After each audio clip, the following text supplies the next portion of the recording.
రేపు అనగా సెప్టెంబర్ 17వ తేదీ బుధవారం శ్రీ విశ్వకర్మ జయంతి. విశ్వకర్మ జయంతి అనేది దేవతల వాస్తుశిల్పి అయిన విశ్వకర్మ పుట్టినరోజున నిర్వహించే దివ్యమైన ఉత్సవం.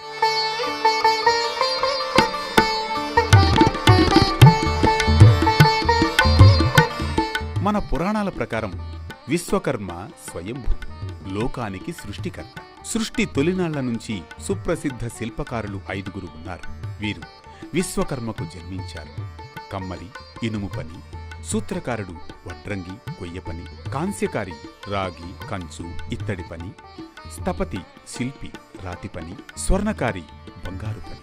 విరాట్ విశ్వకర్మ భగవానుడు 5 ముఖములు కలవాడు. విరాట్ విశ్వకర్మ యొక్క పంచముఖాల నుండి మను, త్వష్ట, శిల్పి, విశ్వజ్ఞ బ్రహ్మలు ఉద్భవించారు.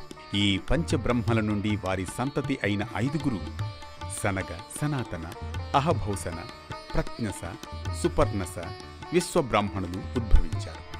వీరి ద్వారా వృత్తులు నిర్దేశింపబడ్డాయి. లోకంలోని రకరకాల వృత్తులకు ఆద్యుడైన విశ్వకర్మ జయంతిని ప్రతి ఏడాది ముఖ్యంగా కర్మాగారాలు, పారిశ్రామిక ప్రాంతాల్లో తప్పకుండా జరుపుకోవడం ఆనవాయితీ. వారికి సంబంధించిన పనిముట్లను విశ్వకర్మ ముందుంచి భక్తితో పూజిస్తారు. విరాట్ విశ్వకర్మ జయంతినే భారతీయుల శ్రామిక దినోత్సవంగా పేర్కొంటారు. జనవరి 15వ తేదీన వచ్చే మకర సంక్రాంతి మాదిరిగానే ప్రతి ఏడాది కన్యా సంక్రాంతి రోజున విశ్వకర్మ పూజను జరుపుతారు.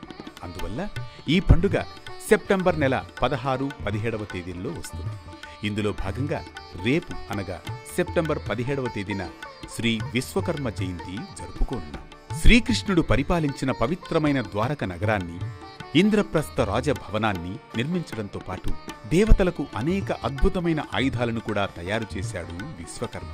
ఋగ్వేదంలోనూ, కృష్ణ యజుర్వేదంలోనూ, శుక్ల యజుర్వేదంలోనూ విశ్వకర్మ సృష్టికర్తగా చెప్పబడింది.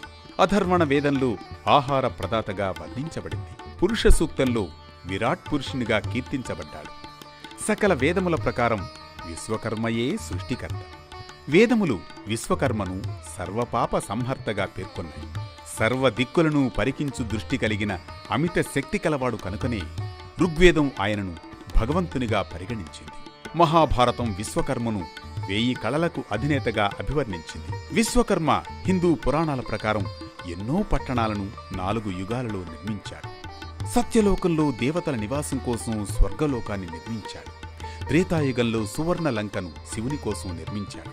ద్వాపరయుగంలో ద్వాపర నగరాన్ని, కలియుగంలో హస్తినాపురాన్ని, ఇంద్రప్రస్థను నిర్మించాడు.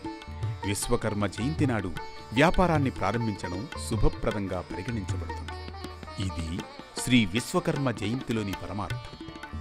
రోజువారీ పరమార్థంలో భాగంగా ఈరోజు వైశిష్ట్యం ఓ ధర్మకాంతికి, దివ్య స్ఫూర్తికి శ్రీకారం పలికిందిగా, రేపటి దివ్యమైన ప్రారంభానికి శ్రీకారం చుట్టేందుకు మరిప్పుడు తీసుకుందాం చిన్న విరామం.